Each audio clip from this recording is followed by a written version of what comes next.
Village stories ఛానల్కి స్వాగతం. దయచేసి సబ్స్క్రైబ్ చేసి బెల్ ఐకాన్ యాక్టివేట్ చేయండి. వీడియోను దాటవేయకుండా చూడండి, అప్పుడే స్పష్టంగా.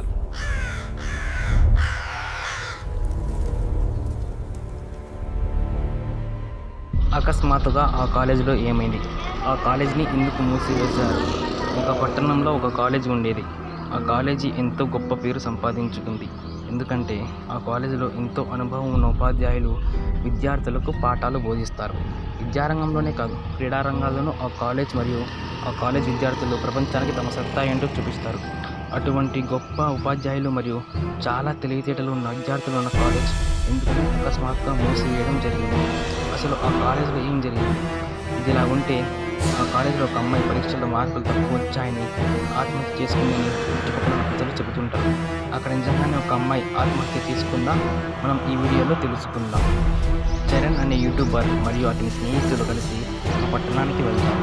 వెళ్ళే దారిలో వారికి ఒక మూసివేయబడిన కాలేజ్ కనబడుతుంది. ఆ కాలేజీ గురించి చుట్టుపక్కల ఉన్న ప్రజలని అడిగి తెలుసుకుంటారు. అప్పుడు అక్కడ ఉన్న ఒక ముసలవ్వ వారితో ఇలా చెప్తుంది: ఆయన ఆ కాలేజీలో ఒక అమ్మాయి పరీక్షలో మార్కులు తక్కువ వచ్చాయని ఆత్మహత్య చేసుకుంది. ఆమె ఆత్మ అక్కడే తిరుగుతుంది. అందుకని ఆ కాలేజీలో మూసివేయడం జరిగింది అని ఆ ముసలవ్వ వారితో చెబుతుంది. ఆమె మాటలు విన్న తర్వాత చరణ్ స్నేహితుడు సంతోష్ ఇలా అంటాడు: చరణ్, నేను కూడా ఇంతకుముందు ఈ కాలేజ్ గురించి విన్నాను, కానీ ఇక్కడ ఆత్మ ఉందని ఎవరు కనిపెట్టలేకపోయారు. మనం ఈరోజు రాత్రి ఆ కాలేజ్కి వెళ్ళి అక్కడ నిజంగానే ఆత్మ ఉందా లేదా అని తెలుసుకుందాం. అదే రోజు రాత్రి చరణ్, సంతోష్, తన్వీర్, ఐషా మరియు ఉదయశ్రీ వీళ్ళందరూ కలిసి ఆ కాలేజ్కి వెళ్తారు. వారు ఆ కాలేజ్ గేట్ తెరవగానే వారికి ఏవో భయంకరమైన శబ్దాలు వినిపిస్తాయి. అంటే ఆ అమ్మాయి గట్టిగా అరుస్తున్నట్టు, కేకలు పెడుతున్నట్లు గజ్జల శబ్దాలు వారికి వినిపిస్తాయి. అప్పుడు తన్వీర్ భయపడుతూ ఇలా అంటాడు: నాకెందుకు చాలా భయంగా ఉంది, మనం ఇక్కడి నుండి వెళ్ళిపోదాం అని అంటాడు. ఐషా కూడా తనకి చెప్పిన మాటలను అంగీకరిస్తుంది. అప్పుడు చరణ్ వారితో ఇలా అంటాడు: మనం ఇక్కడికి వచ్చింది ఇక్కడ నిజంగానే ఆత్మ ఉందా లేదా అని తెలుసుకోవడానికి వచ్చాం, కాబట్టి మనం ఇక్కడే ఏమి ఉందో తెలుసుకున్న తర్వాత ఇక్కడ నుండి వెళ్దాం అని చెబుతాడు. ఆ తర్వాత చరణ్ మరియు అతని స్నేహితులు కలిసి ఆ కాలేజ్ మొత్తాన్ని వెతకడం మొదలుపెట్టారు. చరణ్ స్నేహితులు అయిన సంతోష్ మరియు ఉదయశ్రీలకు ధైర్యం ఎక్కువ. వారందరూ కలిసి మొదట గ్రౌండ్ ఫ్లోర్లో వెతకడం మొదలుపెట్టారు. కానీ వారికి ఆత్మ గురించి అక్కడ ఏం తెలియలేదు. వారు తర్వాత మొదటి ఫ్లోర్లో వెతకడం మొదలుపెట్టారు. అక్కడ కూడా వారికి ఆత్మ గురించి ఏం తెలియలేదు. అలానే రెండవ ఫ్లోర్లో కూడా ఆత్మ గురించి వారికి ఏం తెలియలేదు.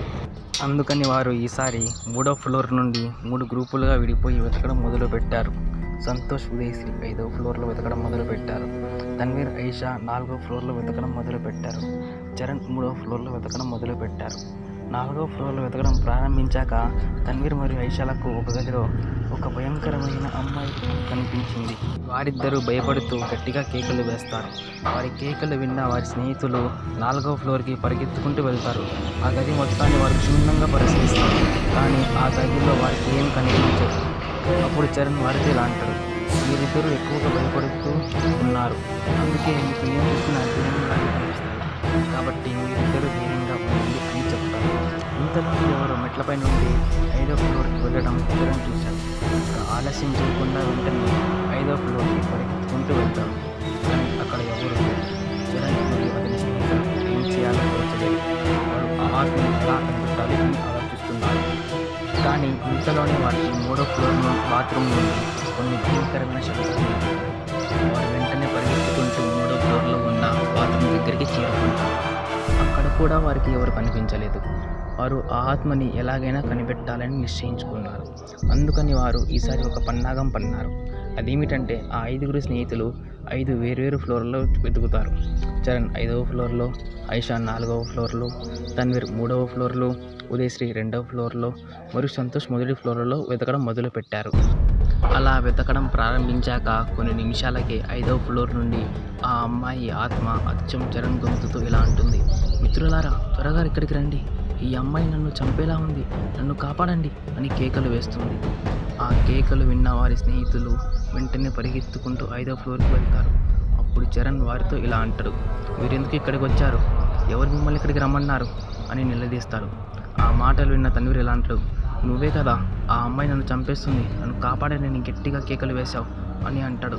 అప్పుడు చరణ్ వారితో ఇలా అంటాడు: అయ్యో, నాకేం కాలేదు, నేను క్షేమంగానే ఉన్నాను, ఆ అమ్మాయి కావాలని మీతో ఇలా చెప్పినట్టుంది. సరే ఇక అందరం కలిసి వెతుకుదాం అని చరణ్ వారితో చెప్తాడు. వారు 5వ ఫ్లోర్ నుండి వెతకడం ప్రారంభిస్తారు. 5వ ఫ్లోర్లో వారికి ఏం కనిపించదు. అలాగే 4వ ఫ్లోర్లో కూడా వారికి ఏం కనిపించదు. వారిలో మెల్లమెల్లగా ఆత్మవిశ్వాసం తగ్గుతుంది. తర్వాత వారు 3వ ఫ్లోర్లో వెతకడం మొదలుపెట్టారు. 3వ ఫ్లోర్లో వెళ్తున్న వారికి లైబ్రరీ నుండి ఒక పుస్తకం కింద పడిన శబ్దం వినిపించింది. వారు వెంటనే పరిగెత్తుకుంటూ వెళ్ళి వారి దగ్గర ఉన్న టార్చ్ లైట్ను వేస్తారు. అక్కడ ఒక అమ్మాయి ఆత్మ కుర్చీ మీద కూర్చొని పుస్తకాలను చదువుతూ ఉంటుంది. ఇంతలోనే వారికి గ్రౌండ్ ఫ్లోర్లో ఉన్న ఆఫీస్ రూమ్ దగ్గర నుంచి ఒక అబ్బాయి గట్టిగా అరుస్తున్నట్టు శబ్దం వినిపించింది. ఆ శబ్దం విన్న తర్వాత వారు వెంటనే పరిగెత్తుకుంటూ ఆఫీస్ రూమ్ దగ్గరికి చేరుకుంటారు. అక్కడ వారికి ఒక సందేహం కలిగింది. అదేమిటంటే ఇక్కడ ఆత్మహత్య చేసుకుంది ఒక అమ్మాయి కదా, ఈ అబ్బాయిలాగా ఎవరు అరిచారు? ఒకవేళ ఈ అమ్మాయి కావాలని అబ్బాయిలాగా అరిచిందా అనే సందేహం వారిని కలవరపెడుతుంది. చరణ్ కొద్దిసేపు ఆలోచించి ఆఫీస్ రూమ్లో ఉండే సీసీ కెమెరాలను పరిశీలించాడు. ఆ సీసీ కెమెరాల్లో ఒక అబ్బాయి ఆత్మ ఆ కాలేజీలో ఉన్నట్టు చూపిస్తుంది. వారికి ఏం అర్థం కాలేదు. వారితో ఆ ఊరి ప్రజలు ఆ కాలేజీలో ఒక అమ్మాయి ఆత్మ ఉందని చెప్పారు. కానీ ఇక్కడ అమ్మాయి ఆత్మతో పాటు ఒక అబ్బాయి ఆత్మ కూడా ఉంది. ఇంతకీ ఆ అబ్బాయి ఎవరు? అతను ఎందుకు చనిపోయాడు?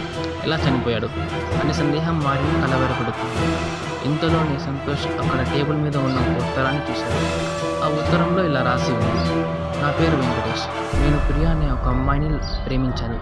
ఆ అమ్మాయి కూడా నన్ను ప్రేమించినట్టు నటించి అందరి ముందు నా పరువు తీసింది. అందరి ముందు పరువు పోయిన నేను ఎలా బ్రతకాలి, ఎందుకు బ్రతకాలి? అందుకే ఎవరికి తెలియకుండా ఈ కాలేజ్ బిల్డింగ్పై నుండి దూకి చనిపోతున్నా అని ఆ ఉత్తరంలో రాశాడు. దాంతో వారు అక్కడ కేవలం అమ్మాయి ఆత్మ మాత్రమే కాదు, ఒక అబ్బాయి ఆత్మ కూడా ఉందని అక్కడి నుండి వెళ్ళిపోతారు. ఇంకా ఆ కాలేజ్ వైపు ఎవరు వెళ్ళకూడదని ఆ ఊరి ప్రజలకు తెలియజేస్తారు.